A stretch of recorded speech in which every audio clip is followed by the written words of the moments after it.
বাবুল আৰু পল্লৱীৰ শুভ বিবাহ সম্পাদনৰ কাৰণে গীৰ্জাঘৰ অভিমুখে যাত্ৰা কৰি আছে।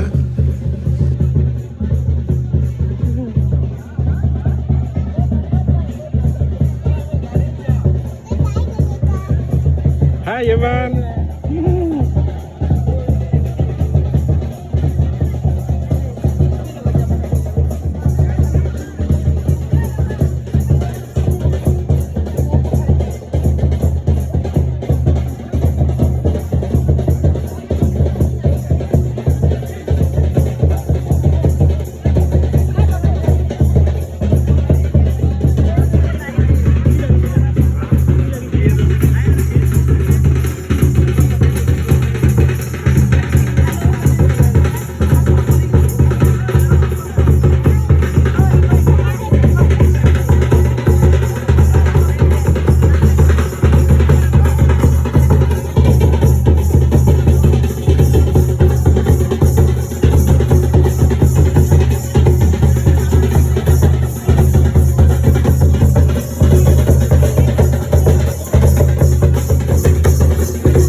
এয়া আমাৰ কইনা, তাই সখীৰে সৈতে সাজি কাচি আহিছে আৰু খন্তেক পাছতে গীৰ্জামুখ অভিমুখে তেওঁবিলাকক লৈ যোৱা হ'ব, য'ত তেওঁবিলাকক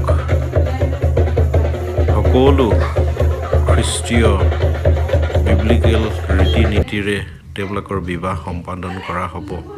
আৰু লগতে এয়া আমাৰ বৰযাত্ৰী বাবুল গোৱালা আৰু তেওঁৰ সখী, তেওঁলোক গীৰ্জাঘৰ অভিমুখে তেওঁলোকে আহিছে আৰু ঈশ্বৰে তেওঁলোকক সহায় কৰক, ঈশ্বৰৰ গৌৰৱ হওক এই শুভ বিবাহ কাৰ্যসূচীৰ যোগেদি।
तुम्हारे छात्र प्रिय पुत्र আমার ত্রাণ তথা জীবিত প্রভু যীশু খ্রিস্টের নামে অর্পণ করিছো।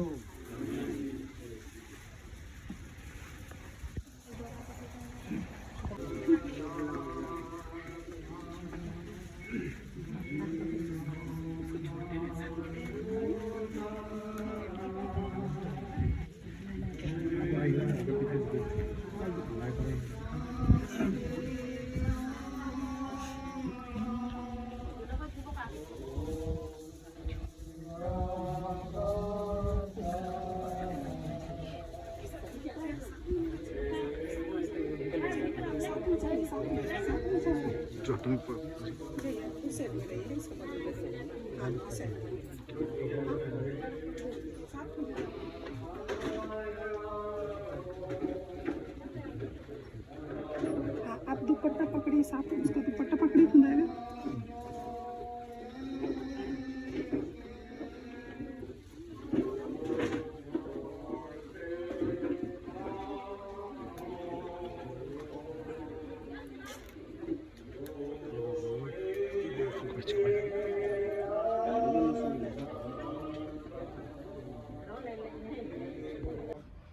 তোমালোকক ৰক্ষা কৰক, তোমালোকৰ পথ প্ৰদৰ্শক হওক। প্ৰভুৱে নিজৰ অনুগ্ৰহক পৰিপূৰ্ণতা তোমালোকক দান কৰক, যেন তোমালোক তেওঁৰ শান্তিত আজীৱন একেলগে বাস কৰিবা আৰু শেষত তেওঁৰ দয়াত অনন্ত জীৱন পাবা। আমেন। কৰিছো স্বীকাৰ কৰিছোঁ ঈশ্বৰৰ ঈশ্বৰৰ পবিত্ৰ আজ্ঞা অনুসৰি পবিত্ৰ আজ্ঞা অনুসৰি আজিৰ পৰা আজিৰ পৰা যেতিয়ালৈকে যেতিয়ালৈকে মৃত্যুৱে আমাক মৃত্যুৱে আমাক বিচ্ছিন্ন নকৰে, বিচ্ছিন্ন নকৰে, সুখ আৰু দুখত, সুখ আৰু দুখত, ধন আৰু নিৰ্ধনতাত, ধন আৰু নিৰ্ধনতাত, ৰোগ আৰু আৰোগ্যত ৰোগ আৰু আৰোগ্যত তোমাক তোমাক নিজৰ কৰি ৰাখিম, নিজৰ কৰি ৰাখিম, তোমাক প্ৰেম কৰিম, তোমাক প্ৰেম কৰিম, তোমাক তোমাক লালন পালন কৰিম, লালন পালন কৰিম, আৰু ইয়াৰ দ্বাৰা আৰু ইয়াৰ দ্বাৰা মই মই ঈশ্বৰ আৰু ঈশ্বৰ আৰু উপস্থিত সাক্ষীসকলৰ ওচৰত উপস্থিত সাক্ষীসকলৰ ওচৰত তোমাক তোমাক এই বচন দিছো। এই বচন দিছোঁ।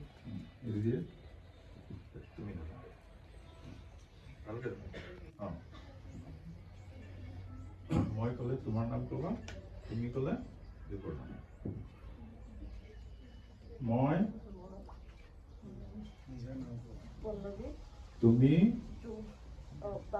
দীপু নিজৰ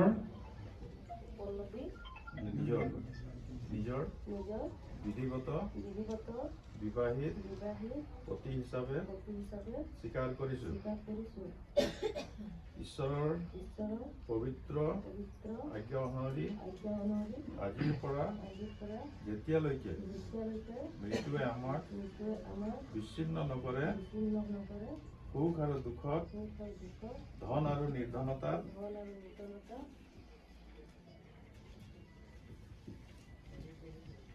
ৰোগ আৰু আৰোগ্যত তোমাক নিজৰ কৰি ৰাখিম, তোমাক প্ৰেম কৰিম, তোমাক লালন পালন কৰিম, আৰু ইয়াৰ দ্বাৰা মই ঈশ্বৰ আৰু উপস্থিত সাক্ষীসকলৰ সন্মুখত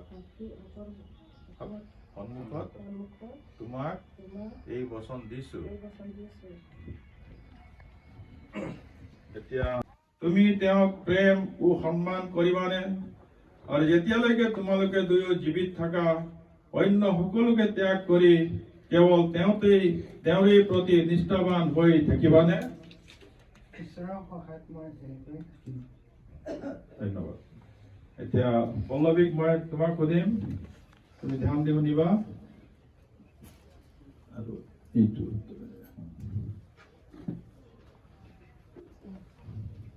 পল্লৱী, তুমি দীপক নিজৰ বিধিগত বিবাহিত পতি ৰূপে স্বীকাৰ কৰি ঈশ্বৰৰ পবিত্ৰ আজ্ঞা অনুসৰি বিবাহৰ স্থিতিত তেওঁৰ লগত থাকিবানে?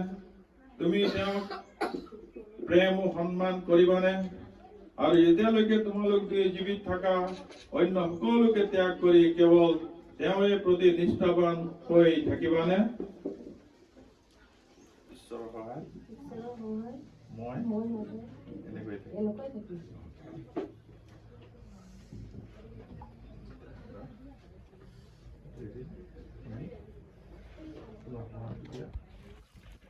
এইটো গুচাই দে।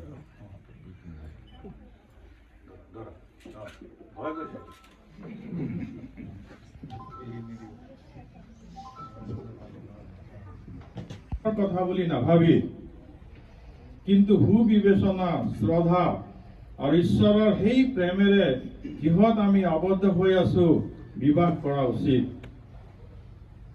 ঈশ্বৰৰ শুভ ইচ্ছাই যে পুৰুষ আৰু নাৰীৰ প্ৰেম তেওঁলোকৰ উভয় জীৱনত সকলো ক্ষেত্ৰত অৰ্থাৎ উভয়ৰ সংগতি, সহায় আৰু যত্নত পৰিপূৰ্ণ হওক। ঈশ্বৰৰ অনুগ্ৰহত এই প্ৰেম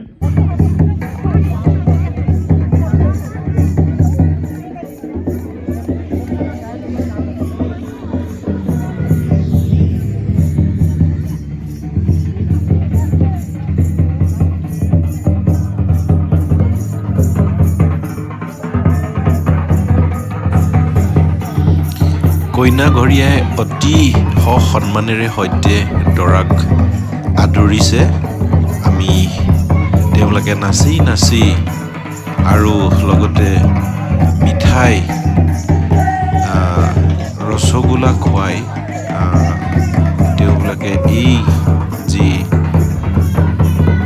সন্মান তেওঁলোকে যাচিছে আৰু তাৰ লগতে আমি দেখিবলৈ পাওঁ তেওঁলোকে অতি আন্তৰিকতাৰে বৰযাত্ৰীসকলৰ ভৰি ধোৱা কাৰ্য আৰু লগতে পৰম্পৰাগতভাৱে তেল সানি তেওঁলোকক আদৰেৰে সৈতে কাপোৰেৰে মোহৰা আৰু তেওঁলোকক ৰৱাস্থলীলৈ